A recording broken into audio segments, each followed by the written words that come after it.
Welcome back, legends. I hope you're all fantastic. I hope you've all had a great week. It is time for another installment of Friday Q&A. As always, thank you so much for this week's questions. And if you have questions for next week's Q&A video, please put them in the comment section below. There are links to support the channel in the video description. You can also get yourself some free stuff or join the Discord server if you take a sneak peek at the video description. And if I look tired and I sound tired, I kind of am. It's been a big couple of weeks here, and I've just kind of been lucky to be busy, but it is Friday afternoon now. I got my PRS mirror in my hands. I got the new FAS Buttery amp model dialed up on the Axe FX3 with some trem and some reverb. And I'm just playing all my favorite diary rock chords today.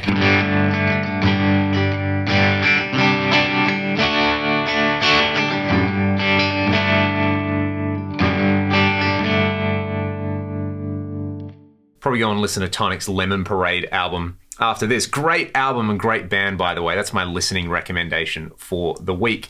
So let's get into this week's questions. Question number one, what are my thoughts on, let's say, older model PRSs? Some may say vintage. I guess mid-80s would be vintage if you could find an original custom 24. I've low down been on the lookout for a birth year model PRS for quite a while now. I would love to find an 88 custom 24, but I have played a bunch of custom 24s from the late 80s and early 90s, and I kind of got to hand it to PRS. I think their guitars have improved significantly in the new millennium. Particularly, I like to kind of pinpoint the date 2008 as the point where I think they just got really, really good. This mirror is from 2008, and my SC245 is from 2008, and there's just something about those two guitars which just really, really works for me. I have 2002 custom 24. I've got another custom 24 from 2003 or 2004, and my McCarty is from 2006. They are phenomenal instruments. There's just something about the 2008 ones, and I borrowed my buddy's DGT, which is from 2013, and that is like another level altogether. So I think PRS are one of the few companies where you can kind of safely say they have improved over time, and you're not really compromising on much if you buy a brand new one or a newer one. I think they have just kind of refined and perfected what they do so well. And I would still recommend the DGT to anybody if they just want a great vintage sounding, vintage feeling guitar without any of the drawbacks on there. That's like the PRS for somebody who doesn't know they're gonna love a PRS. You'll play one of those and I think you'll get what the vibe is all about. Guitar of the week as well. Like I said, this is my 2008 Mirror. I bought this guitar from Norm's Rare Guitars in 2012, the second or third day I was ever in the United States. I rocked up in LA with like a backpack, and we had a short tour booked, and I was like, you know what I'm gonna do? I'm gonna go to America, I'm gonna go to Norman's Rare Guitars, I'm gonna buy a guitar from there, and I probably played like every expensive guitar they had in there, and they had a lot, and I played every PRS in there. This was like the cheapest guitar in there, and I bought it because I actually liked it the most. It was kind of a toss-up between this and a custom 24 that was like twice the price.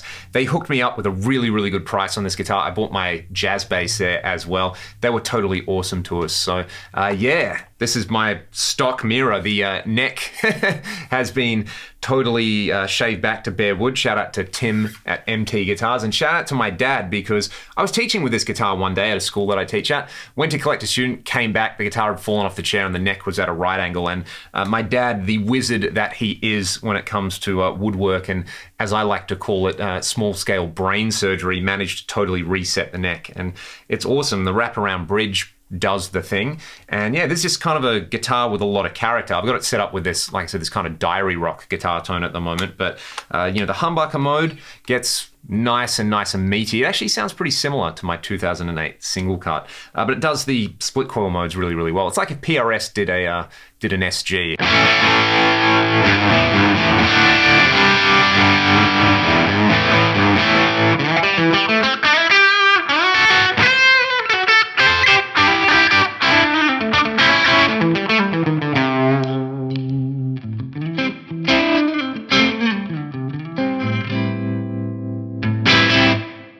So that's what's going on with the Mirror. Really, really like the Mirror. My favorite George Lynch guitar tone, three come to mind. His tone on the song Unchain the Night on the Beast from the East live. That's amazing. I love his guitar sound on the Lynch Mob album, the first one and the second one. It's kind of like they're both great, and you know, people fall down on whether the first Lynch Mob album or the second Lynch Mob album is the better one, and I still think it's the first one. Someone like Robert Baker might disagree with you. Go and ask him what his favorite Lynch Mob album is, and it might be a little bit of a controversial one there, but I think the tone on the song Rain is probably my favorite out of all of those. But my absolute favorite George Lynch tone on The Hunter, the Dokken song, his lead tone on that, and that kind of cleany crunch thing he does. It's like if you looked up what is a great 80s rock sound in the dictionary, it ticks all the boxes. There's like martially crunch, it sounds like there's a bit of Rockman on there or something like that for like a clean sound with chorus. It's kind of magic. I was lucky enough to see George live in like 2007 or 2006, and he was just playing through an old Plexi. And it was, you know, George is a god, and it was god tier. It was so amazing to see him do his thing. I would love to get the chance to do that again. And his new solo album, all the clips I've seen of him like in the studio, it sounds pretty mean and nasty. What a tone Jedi George Lynch is. Next question, between all the video stuff and gigs I'm doing at the moment, do I still find time to teach, and do I still enjoy it? Yes, I do still find time to teach. I'm mostly doing all my teaching on Zoom at the moment, and shout out to all my amazing students. It's really kept me sane the last 18 months, and yeah, so many of them just kind of inspire me, and seeing people who are across the spectrum from all walks of life and all backgrounds, I'm so privileged to have that position to, I guess, you know, I don't know how much teaching I'm actually doing, but a lot of the time just kind of feels like we hang out and talk guitar, and yeah, they support what I do so amazingly well. And yeah, I think I'm actually enjoying teaching more now than ever. I've been teaching since I was about 15 or 16 years old, so more than half my life now. And it's just, I don't know, it's just a really lovely challenge every time you get a new student. It feels like the first time every time with that kind of thing, and that's kind of the beauty of music. You know, it's something that humans do together. There's no like, oh, just read this from the textbook and do exercise 5 and you'll be a great guitar player. It's way more about building up that kind of you know, solid relationship and understanding in there. I'll say that. So yeah, I'm loving the teaching. I hope to do that until the day I'm unable to do it anymore. And even then, I will probably still be trying to do it. Oz Fox and Michael Sweet from Striper are both very good guitar players, in my opinion. Especially, I think they had a really unique sound for that era. You know, it's that Mark Series boogie thing, like intense mid-range up front. Yeah, Striper, underrated. I think a lot of people kind of see the matching outfits and go, oh, this can't be any good, but they got some good stuff. They got some good tones as well. Do I have any significant non-guitar influences? On the guitar, I would say there's a few things that are like non-guitar, that weren't guitar players that really helped me understand things. And one of those would have been just trying to adapt some of my favorite music from films. And one of my favorite composers is Thomas Newman. My wife was watching Phenomenon the other night when I got home after a gig, and I was like, who did the music for this? I love the way this sounds. Like I'm hearing some Dorian mode stuff happening on this, and she was like, oh, it's Thomas Newman. So yeah, and American Beauty is like probably my favorite movie ever, and probably my favorite movie soundtrack ever. So yeah, his stuff is a massive inspiration for me. I really like the band M83, and I like a lot of synthwave stuff, you know, all the kind of old school synth stuff, Vince DiCola, Giorgio Moroder, all that stuff, and bands like The Midnight, I'm really into. I have really listened to a lot of like Björk and Imogen Heap over the last couple of years, just kind of amazing vocal music, and the way they're able to emote and also arrange for like basically non-traditional instruments is massively inspiring as well. And I love to listen to drummers. I often just listen to the Ragdoll albums and just listen to what Cam's playing, because I think it's just so cool to hear what he does and what drummers do in general with their stuff. I would also say, you know, the two guys that I play in a band with all the time, Cam, the drummer, Ryan, singer, bass player. Ryan's a great guitar player as well. They probably taught me more about music than a lot of other stuff that I've encountered. Just that experience of being in a room with people and working on songs and working on arrangements and, you know, being in a van 70 days in a row in close confines with people. It teaches you stuff not just about music and not just about the guitar, but about life. And I think ultimately that stuff kind of trickles out in whatever sort of musical expression you choose. And I chose the guitar, which is objectively the coolest instrument of all time. So, and I'm sure a lot of you did as well, but it's totally fine to listen to non-guitar music. I like to listen to a lot of music composed for stuff like, you know, the oud and things like that. I like a lot of that kind of stuff as well. Non, you know, equal temperament 12-tone music. Let's call it that. There's so much cool stuff out there. Anyway, the Celestion G1265 speaker. I do not own one, but I want one. That is, I'm going to say this now, that's going to be the next speaker that I buy. I should buy a pair and chuck them in one of these cabs over here because I've got some really great York Audio impulses of the 65 and I love the way they sound. They really have their own thing going on, you know.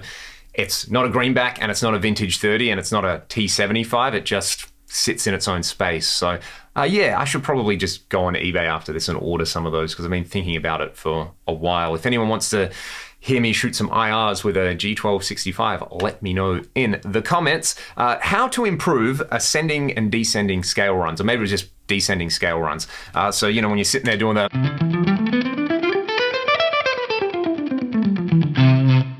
one thing I would recommend if you're struggling with the descending stuff, what I find difficult about that, I was working through this with one of my students yesterday, practice that split sixes pattern, you know, the Paul Gilbert thing that I think Troy Grady coined, the split sixes.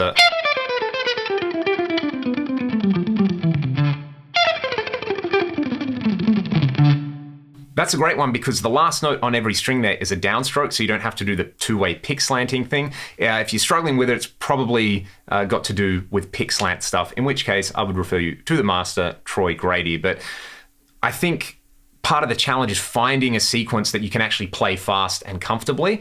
And it may be the things that you're practicing at the moment, like you hit a roadblock with them, and rather than try to go over them, try to go around them and find something that's like a variation on them and have a crack at that. And just try as many variations on these things as possible until you find something that you can do relatively with the minimum amount of heartache. Let's put it that way.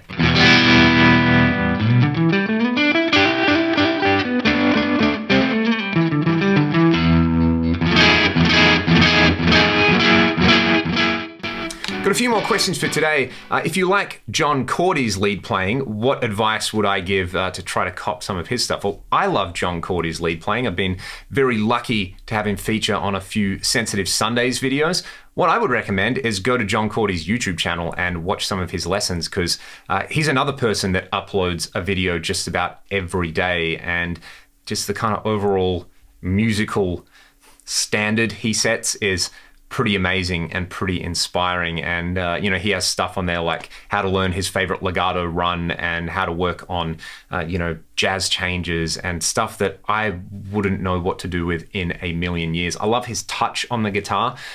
He kind of reminds me a little bit of a cross between like Eric Johnson and Alan Holdsworth with just his control. And yeah, I certainly am envious of John's command of the instrument. But like I said, go and subscribe to his YouTube channel and watch all his stuff and like it and comment on it, because that's somebody who I think deserves all the YouTube ad revenue so that they can, you know, spend it on cups of tea and their sausage dog and things like that. Maybe Tony's in the sausage dog. Maybe that's what I'm getting wrong all along the way. But yeah, John's amazing. Go and check out his channel if you haven't already. All right, my Greco that I use in some of the Whitesnake tone videos, I think it's actually like a late 80s or early 90s EG or EC 500.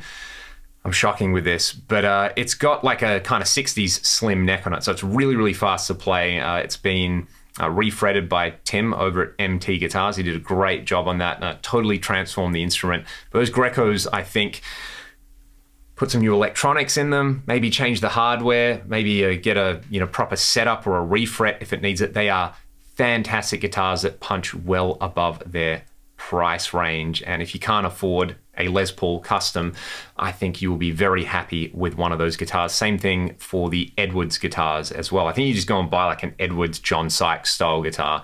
And I've seen some photos of those. I've actually played one years and years ago, and they're fantastic as well. My favorite sci-fi shows, I will admit I have not been keeping up with the kind of sci-fi stuff, although I am very excited to check out the new Dune movie. Has anybody seen the new Dune movie? Timothée Chalamet is fantastic. I loved him in The King, and yeah, I'm looking forward to checking that one out. But yeah, other than that, there's, what's a Netflix show? Like Something and Robots. It's a bunch of little shorts. I'm shocking. But yeah, the most recent sci-fi thing I saw was Blade Runner, the 2049 one. And that was really good.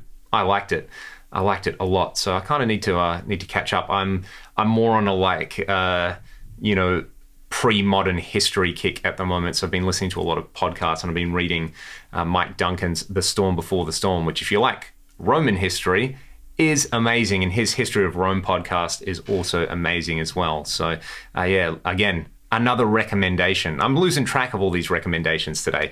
Where are we? Could I do a video with the Kemper with the Axe effects, not a comparison? I would be more into that kind of thing. I think that would give a lot of people a best of both worlds kind of approach. I need to borrow my buddy's Kemper again. So the next time I do that, I will pair it with the Axe, and we will do some fun things with that. I think the Kemper still sounds fantastic in 2021. It is in no way kind of superseded. I don't think there's really anything else that does what it does, especially the powered version as like an all-in-one solution. Very, very cool piece of gear. Have I ever had any issues with my Fractal rig, and have I ever had to use a backup? And what was I using when I was using an AX8 as a backup? For a long time, I just had one of those Mua micro preamps stuffed in my guitar bag. And then if I could, I would take the Atomic Amplifier 6 as a backup. And yeah, that I never had to bust either of them out. The AX8 kind of never let me down. What a great piece of gear. And now I've been using the FM3 for about 18 months, and now the FM9. And yeah, the only issue I've had was we were opening for, who were we opening for? It wasn't Living Colour. It was Sebastian Bach at the Astor Theatre in Perth. And basically what had happened was we got up to sound check, and I'm checking my rig, and the sound guy's like, oh, it's really phasey. There's something wrong with your gear. I was like, it's not my gear. Something's wrong with the system. So with this like 10-minute back and forth about who was wrong. And what had happened was, it was the drum wedge was on, and there was a mic set up for the drummer, because singing drummers is, you know, a thing that should always happen. And you should always have a vocal mic near the drum kit at all times. And when the drummer can't do that, they should definitely push their microphone up against the drum fill. It wasn't our drummer, by the way. It was one of the other bands. So yeah, they were just micing up the drum fill, and they were wondering why my rig sounded phasey. And I find that hilarious in retrospect. And it was Cam who was sitting there. He's like, someone has pushed this mic against my drum wedge. Is that bad? So yeah, the drummer actually came to the rescue in that case. So yeah, that's kind of like the only, oh my God, what's happening? Why is this going wrong? And really, it had nothing to do with the Fractal gear. So yeah, I basically take a spare guitar bag with a guitar and my FM3 in it now, and the FM9 is my main rig. Ooh, we've gone well over the amount of time I thought I would take with this particular Q&A, but that's okay, because I like answering these questions. What all-in-one multi-effects would I recommend in 2021? If you want amp modeling, my recommendation, because this is what I use, is the FM9. If you just want effects, this is an interesting one. I think there's a few solutions, and let's put stuff that does amp modeling aside. So that kind of disqualifies the big Helix, kind of disqualifies the Boss GT stuff. Sorry, Boss. The GT1000 is a very good solution if you just want to use it for effects. The Helix is a great solution if you just want to use it for effects.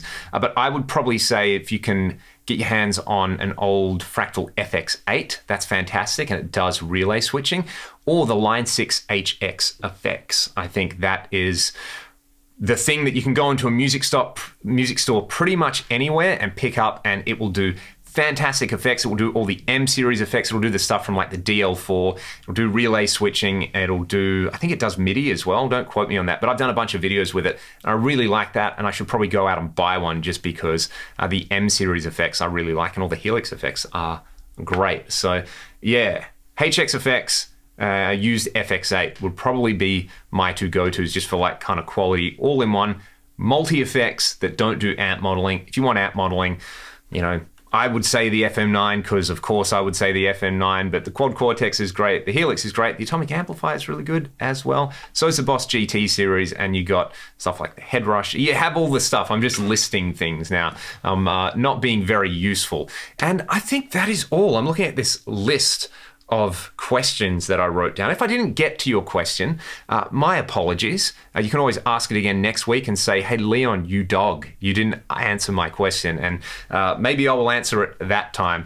All right. Hope you all have a fantastic weekend. Any Aussies watching, let me know who you're barracking for in the grand final. I don't have any gigs this weekend. I'm going to have a taco party at my house and watch the AFL grand final and noodle around on guitar. Hope you all have a fantastic weekend. Be safe, be good to one another. I'll see you next time.